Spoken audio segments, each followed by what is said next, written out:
Ladies and gents, it is your boy Bucket Hat Sam, and yes, we are back again today for another video. Today's video, I am doing my Chelsea and Liverpool combined 11 ahead of the big clash coming up this weekend on Sunday, and I'm buzzing for it. This game is absolutely incredible, and what I love about this is going into this season, no one thought that this would be a clash battling out in the title race kind of thing. No one would have expected Arnie Slot and Maresca to get their teams playing the way that both of these teams are, and both of these teams it's their biggest test.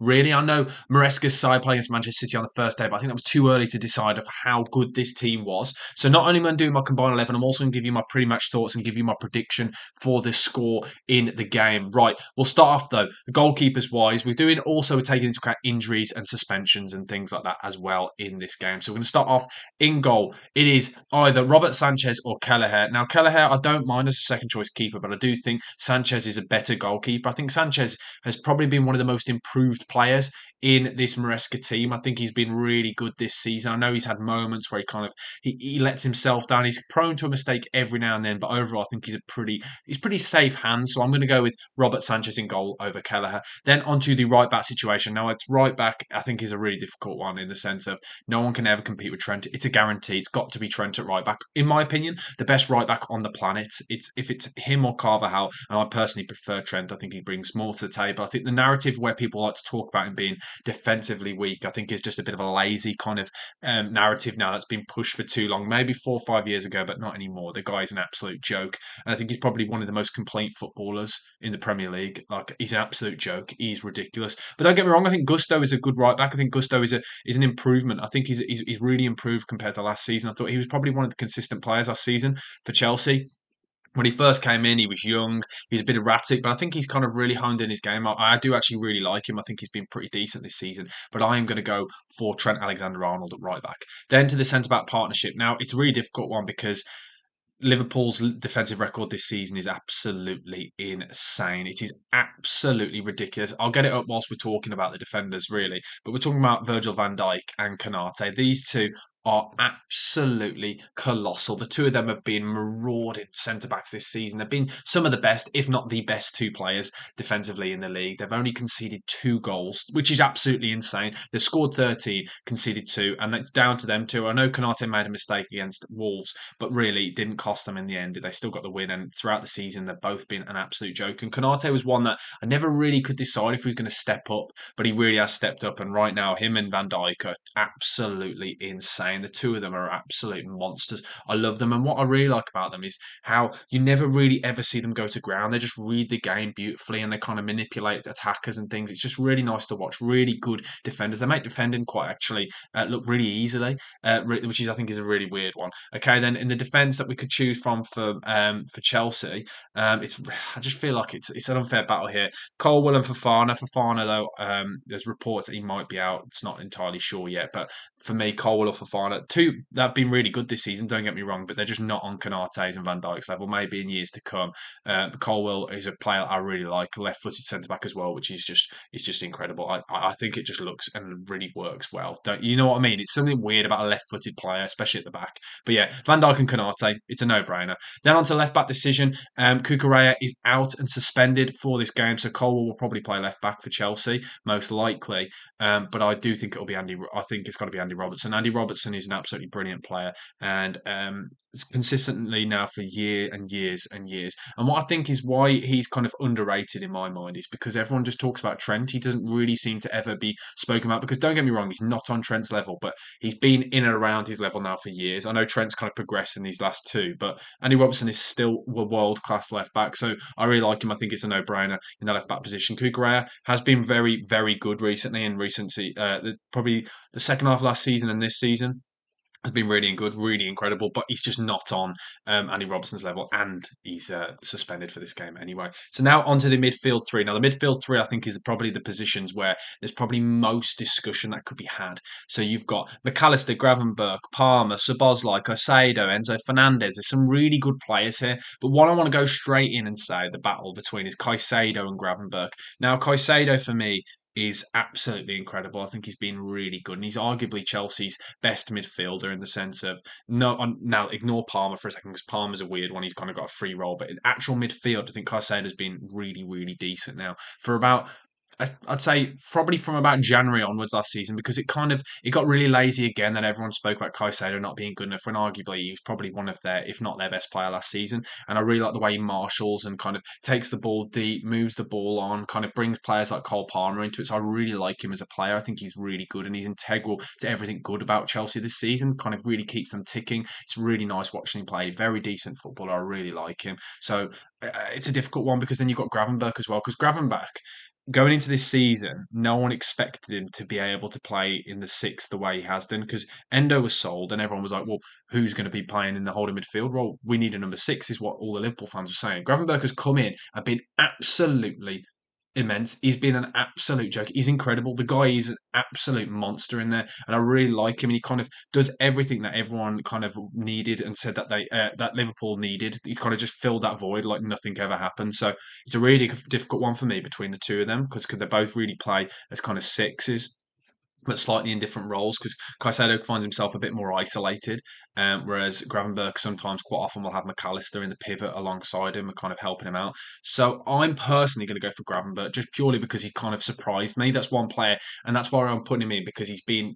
right now this season. I think he's been the better out of the two players, but don't get me wrong, it's very difficult to split them two.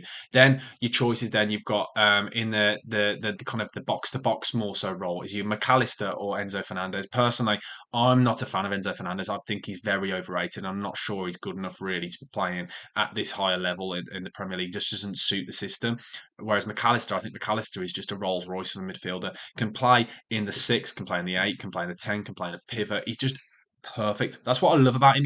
He's a facilitator, isn't he? He just allows other people to really improve and progress. Like he's just one of those players that you just can put in anywhere. Kind of gives me Jordan Henderson vibes in the sense of Jordan Henderson could play whether he played out wide in the midfield. Kind of really elevated everyone else, which is what I like about McAllister. A bit of an unsung hero for me. So I'm going to McAllister, and then the final player has got to be Palmer in the number 10 role. Palmer's kind of been given a free role this season, and we've seen how incredible he's been, scoring goals left, right, and centre, getting assists left, right, and centre. The guy's an absolute joke. We all knew how good he was, but this season he's kind of carried on and even like arguably progressed to probably the most informed player right now in the Premier League, arguably even in the world. And he's so exciting to watch, which is why I love him. Okay, then on Sabozlai as well was probably unlucky to miss out on the number 10 because he's kind of been a bit playing a bit more advanced, kind of similar role to that he plays for Hungary. I really like him, but it's just unfair, and I feel bad for him that he's going up against Cole Palmer. It's just yeah, I feel for him because he's got no chance for a shout. Okay, then on to the right wing position, we've got Madueke or Mohamed Salah. Now Madueke for me, I think has been absolutely incredible this season. A player that kind of showed glimpses of being a decent player in Pochettino, but he was in and out the side. Whereas we've really seen this season he's made that right wing position his own in this Maresca side. So I really like him, but he's going up against Mohamed Salah. And I just kind of feel for him because, again, it's just another position where you just can't compete. Mohamed Salah is an absolute joke. This season, Mohamed Salah, 7 games in the Premier League, 4 goals, 4 assists. And it's mad to think that people think he's like falling off. People think he's coming towards the end of his career. More goal contributions than games this season. He's an absolute joke. And what I really like about this Arnie slot system and what we found with Mohamed Salah and players like Mohamed Salah and Jota have both spoken about this, that Arnie slot doesn't like them ever taking the ball with their back to goal. He wants them always to be direct, which you've seen that this season, which is why his contributions are back up to like the levels that we all kind of expected. But maybe even you could even argue it's probably slightly better than he was before. Okay, then onto the left hand side, we've got the choice between Jadon Sancho, Pedro Neto, Ruben Diaz, not Ruben Diaz at all. Luis Diaz. I'm personally going to say straight away, I really have been impressed with Luis Diaz this season. Luis Diaz is a player that I've kind of always said I'm never sure if he was good enough to play for Liverpool. He had links away from the club in the summer to Barcelona, but Arnie Slot has kind of really moulded this guy into an absolutely incredible machine. The guy is an absolute joke. 5 goals and 1 assist now in 7 games. He's kind of output levels that we've never seen from him. And I feel like he's just become so much more direct. And again, I think it's the Arnie Slot system with the fact that these players are playing in a bit more of a structured team and allowing these players to get on forward in less chaotic ways, giving them more space to kind of then allow them to get more goal contributions, which is what I really liked. I think he's really stepped up massively this season. Don't get me wrong, I think Jadon Sancho has also started this season really well. He's been absolutely incredible incredible. 4 assists in his game so far for Chelsea. I think Pedro Neto has shown glimpses, but Luis Diaz for me, he's kind of again made that left wing position his own. Some people discussed whether Darwin Núñez would kind of really improve under Arne Slot, but he's not really even got even a sniff because Luis Diaz has been an absolute joke. So yeah, I'm going for Luis Diaz. And then the final position is the striker position, and the choices are between Nicholas Jackson and Diego Jota. Now Diego Jota for me has been really good, but my problem is with Diego Jota is the fact he's never fit, and he always does this every year. I get really excited and say he's been playing really well, and then he'll get injured and he'll go missing again. And there's rumours that he could be injured and he could be out. I don't think he is. I think it was just a knock that he was carrying, but he should be okay. Um, but I kind of look at it, and Nicholas Jackson for me has been the one that's really been the surprise package. 4 goals, 3 assists in 7 games. The guy is an absolute joke, and I spoke about it on a previous video. If you check out the channel, I spoke about what new Nicholas Jackson brings, and the fact that I don't think Chelsea need a new number 9, which is what everyone was saying, like Osimhen and players like that were getting linked, even Sesko and players like that.